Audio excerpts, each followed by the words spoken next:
And we are back at the top of another Savage stream, and I always forget to turn these dang lights on. We are green today, I think, so we're good. Doing pretty well.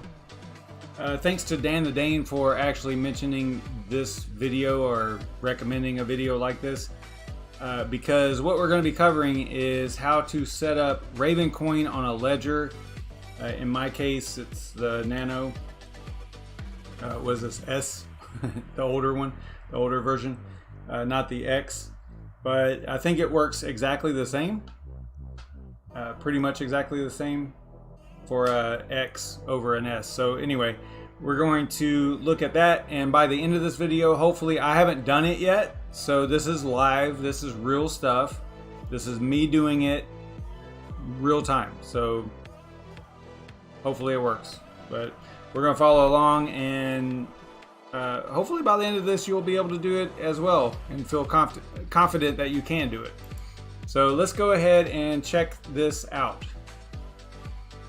The first thing you'll want to do is go to, now obviously, not obviously, but this video kind of assumes that you already have a ledger, and the ledger is up to date with firmware, and the latest ledger live is installed on a computer that you're going to use to perform this task, right? So you have Ledger Live, which is the software that goes on the computer, and then you have the ledger itself, and both are up to date. So you have updated firmware and the latest Ledger Live installed, and you're able to actually see the ledger in Ledger Live. So we're not going to be troubleshooting that type of stuff. This is really just about getting Ravencoin for you to store the private keys for Ravencoin on a ledger. So that's basically all we are going to be doing. So the first thing you would do is start Ledger Live, and let me slide this over here so I can throw in my password here.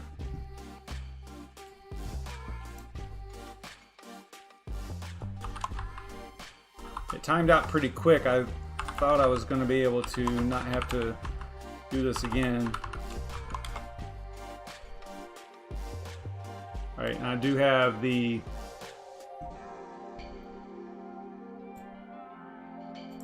balances and whatnot hidden, but I am giving away a little bit of information here because you can see the percentages of what I hold for each crypto, right? That's actually on here. Yes, I have some XRP from way back when. Don't hate, but look, it's 0.13%, all right? So it's like a little moon bag just in case, right? And then I've got Link and reserve rights and Ethereum and Bitcoin, pretty standard stuff as far as Bitcoin and Ethereum go. Link has been doing really well, so I don't mind showing you that. And yeah, so cool stuff.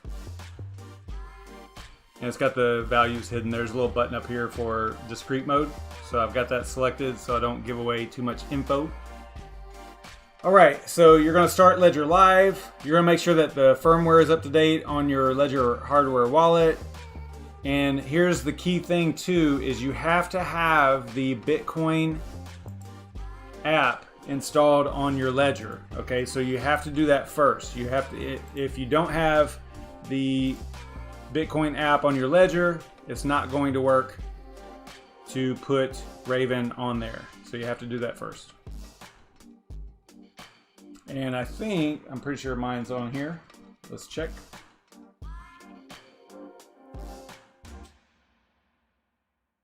You plug it up to the computer, you know, it comes up with a pin code thing. So let me throw that in there.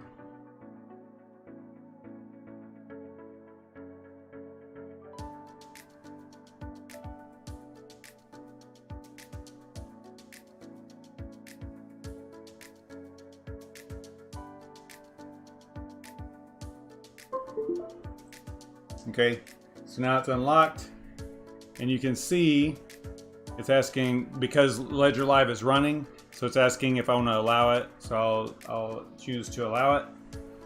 And then you should see, I've got Ethereum on here, Zilliqa, and Bitcoin. So Bitcoin is on there. Got Aeon, I think that's it. Yeah, Ethereum, Zilliqa, which I don't even have any Zilliqa. I was just doing that to, or if I do, I have very little. I was just doing that for the videos that we were doing on Zilliqa a while back. Now, so I do have Bitcoin on here, so we're good there. So you have to make sure that you have Bitcoin on there first, because if you don't, it's not going to work. So we open the manager in Ledger Live, which I've already done. And we unlock the device, got that. We allowed it. Now we have to find the Ravencoin app. So if you click right here and type in Raven, should find it. There it is. And then we're going to click install.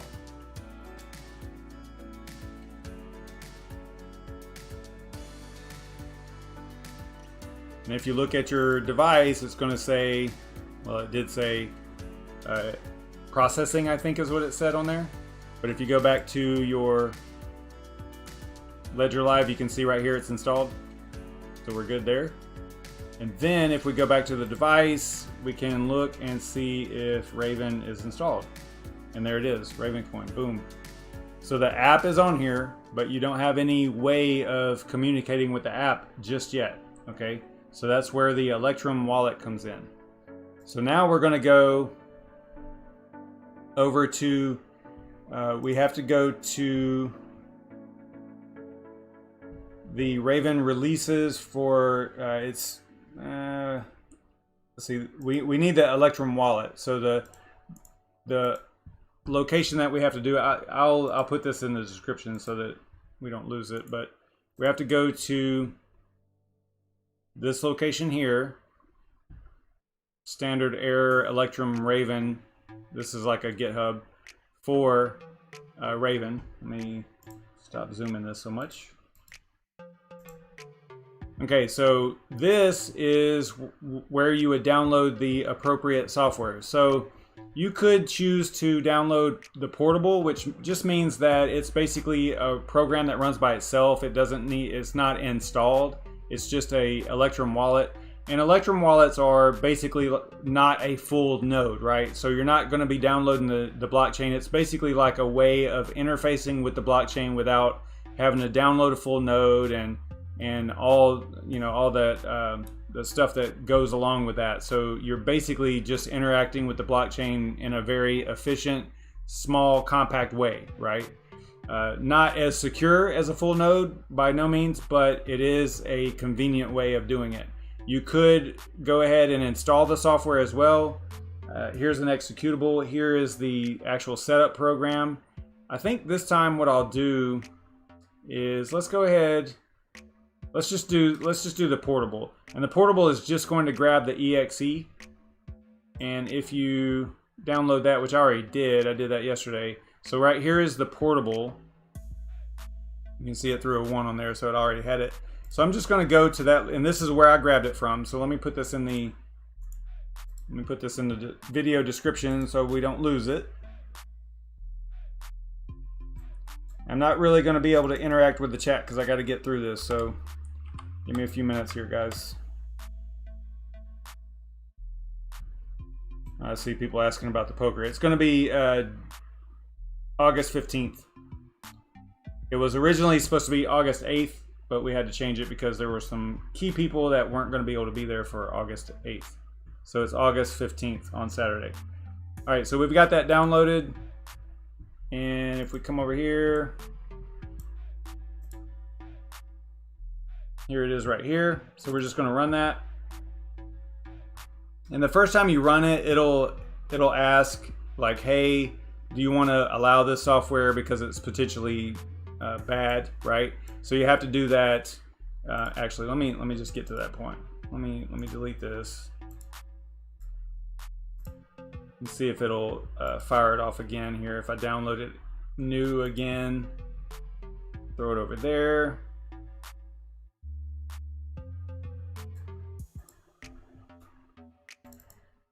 Yeah, here you go. So, you know, you got the smart screen that comes up. So then you go more info and then run anyway, right? And then you're going to get to the part where it's asking for the wallet file. Like where's your wallet file at? Let me get rid of all this stuff in the back so that we can focus here.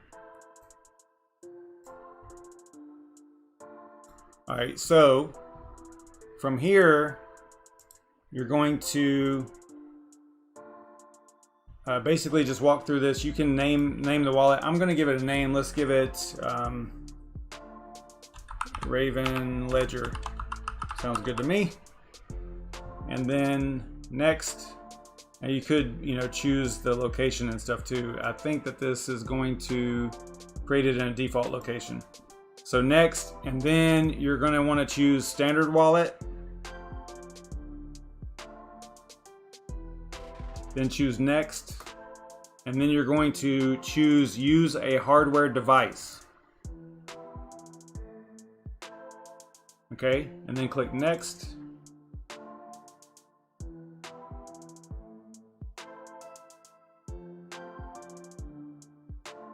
All right, so it says no hardware device detected. To trigger rescan, click next. I think that what we have to do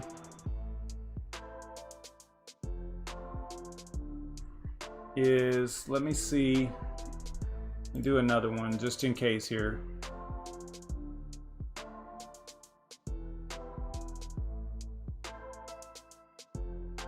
Okay, so I think that what we have to do is actually launch it on the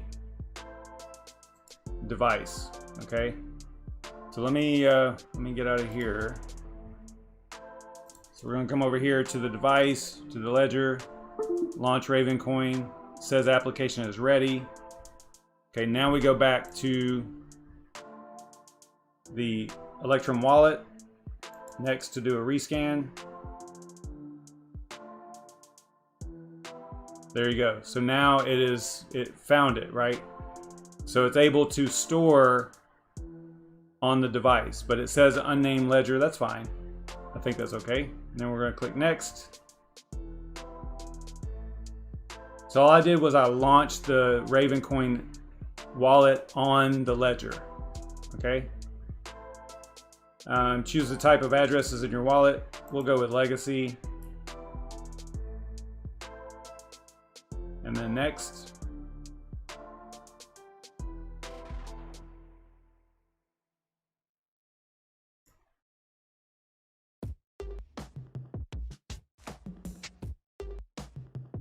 And then the ledger still says application is ready. See? So we're just kind of letting it do its thing.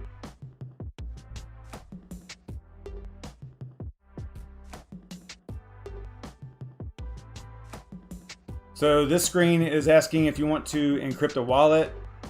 The file contains metadata and a master public key that watches the addresses you manage using the application. I'm just reading this off of the ravencoin.org here.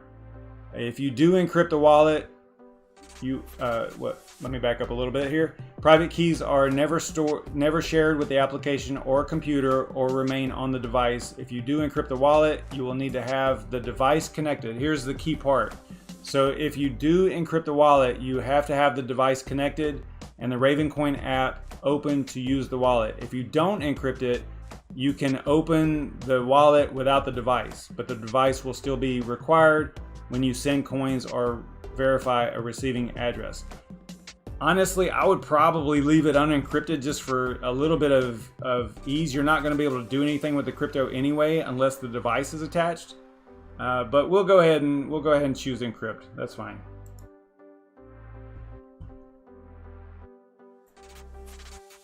So now it's got this little warning here for security reasons. We advise that you always use the latest version.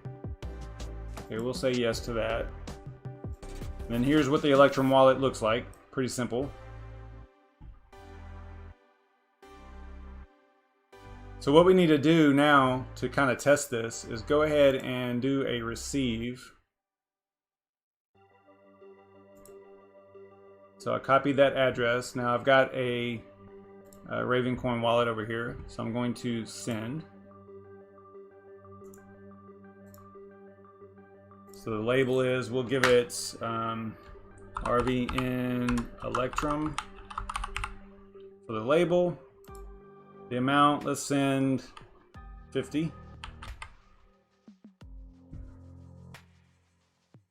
Send.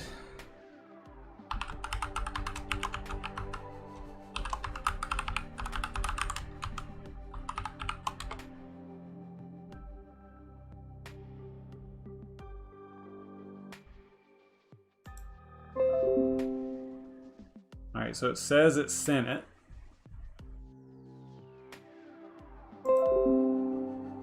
So right here it says unconfirmed, so it is going there, right? Now it just needs to confirm and everything.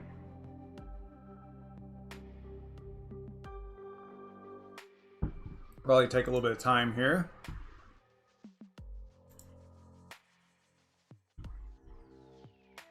You can see right here where it sent it. Now you're not really going to see anything, you know, you're not going to see anything at all on the ledger. Because the ledger is not storing your crypto. The ledger is just managing and storing your private keys, right? So that's basically what this is doing. This Electrum wallet is interfacing with the ledger. The ledger is what's storing the private key.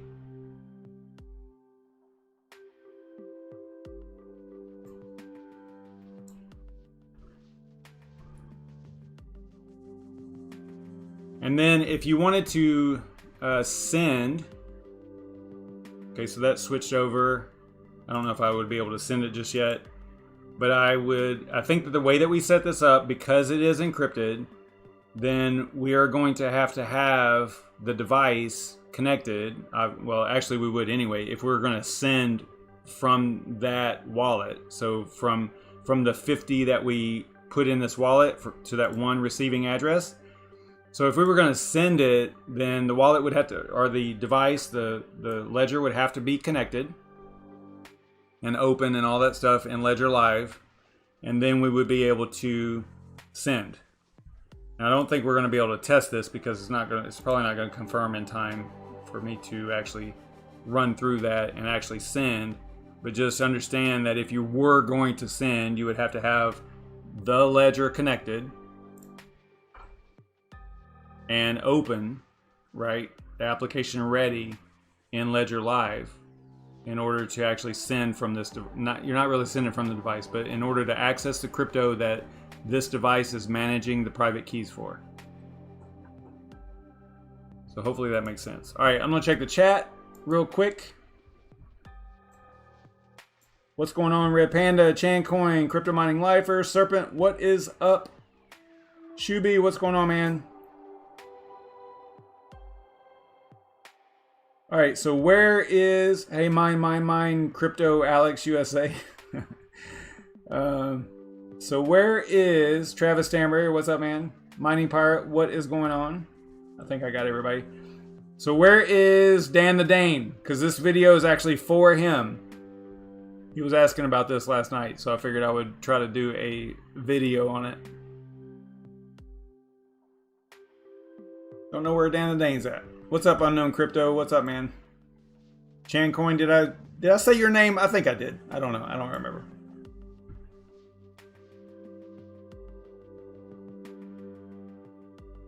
All right, guys, that is gonna wrap it up for me. Yeah, I know you were looking at my hand for a minute there. I know, like this. I get it. I get it. I just forgot.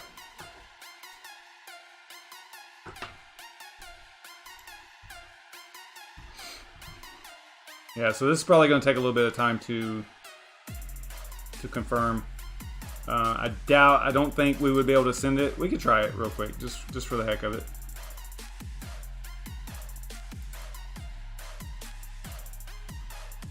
I doubt it's going to let us send it though.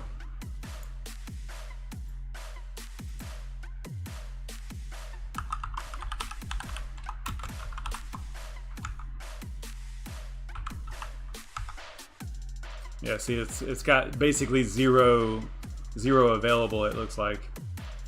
It's not letting me choose max or anything.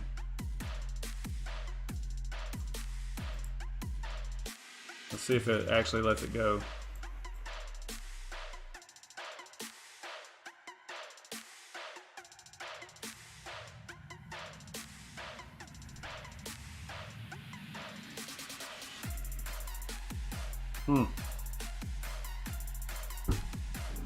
Probably gonna break it. All right, so it wants to confirm on the device. Oh, that's interesting.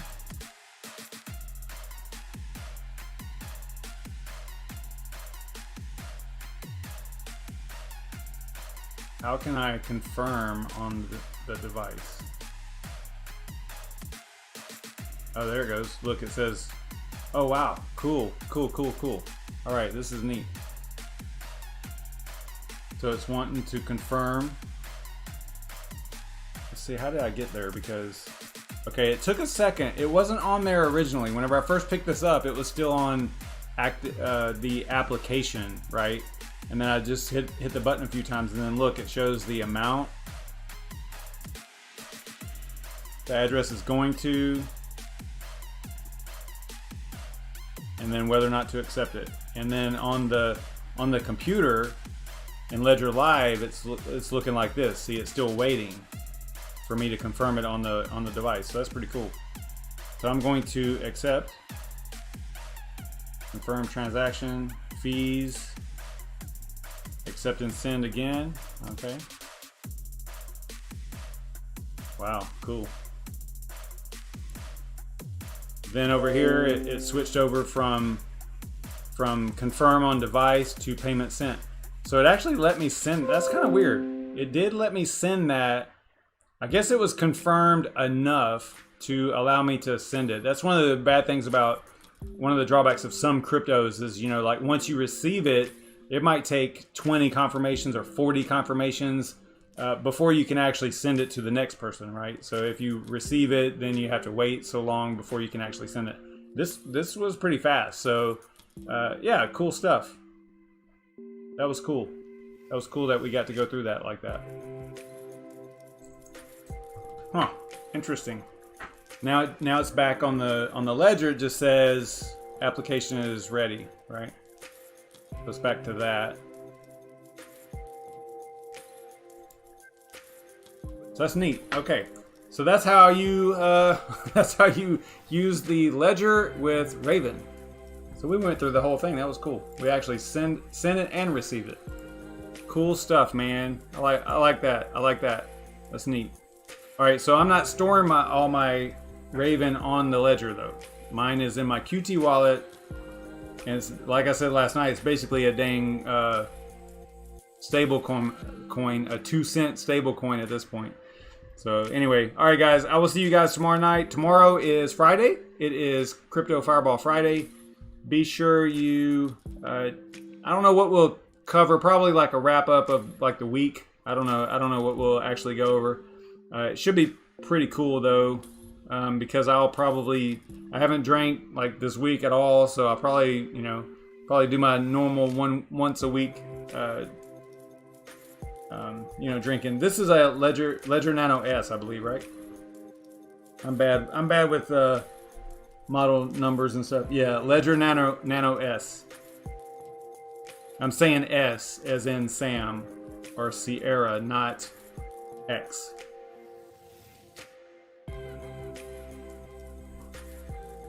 Yeah. Cool stuff, man.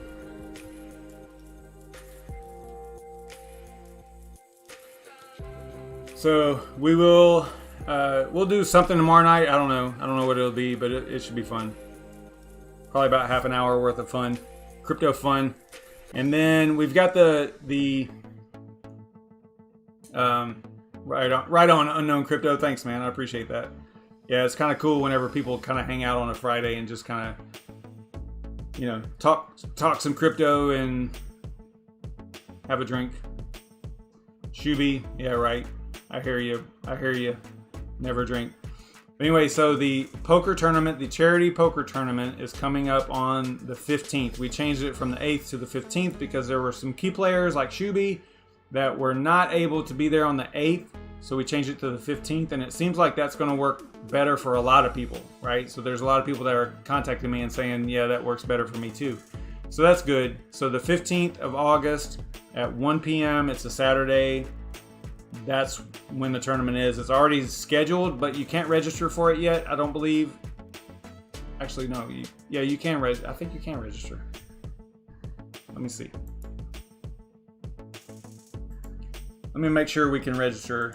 I think you can, because I know I think I registered. So, or do we have to wait?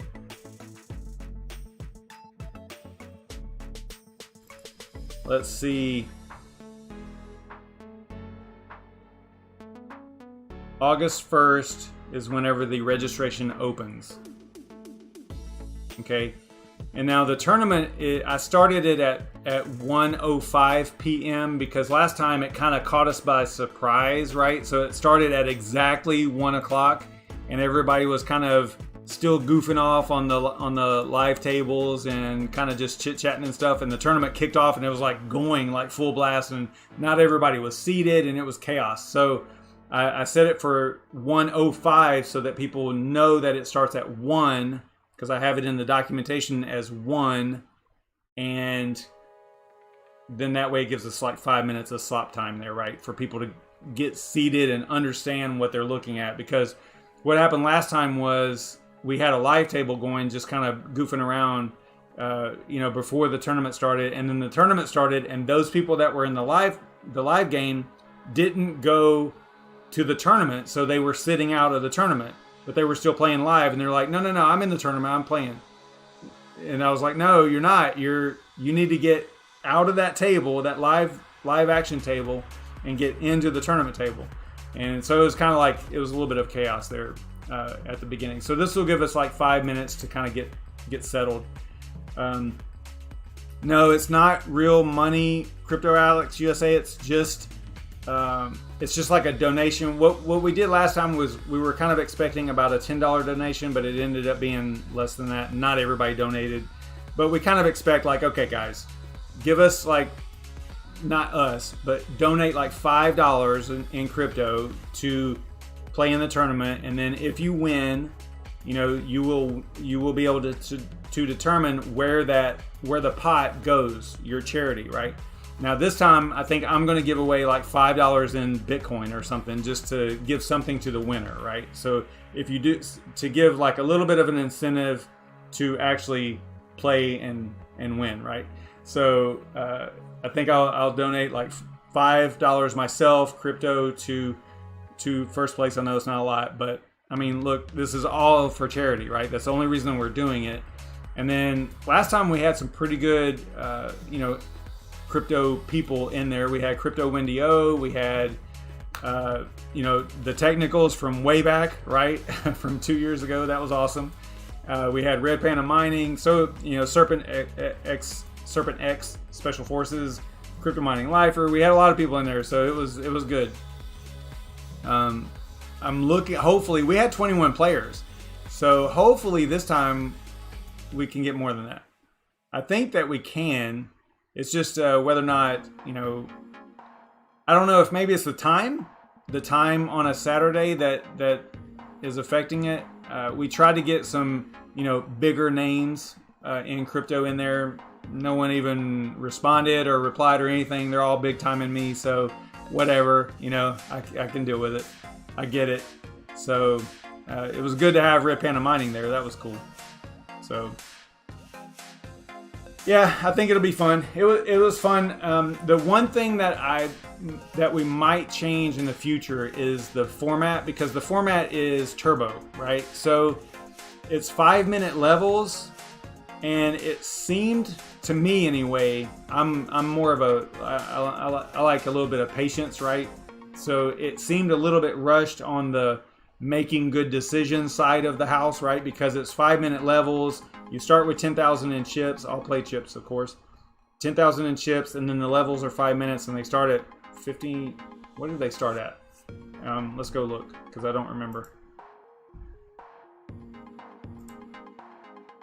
I think it started at...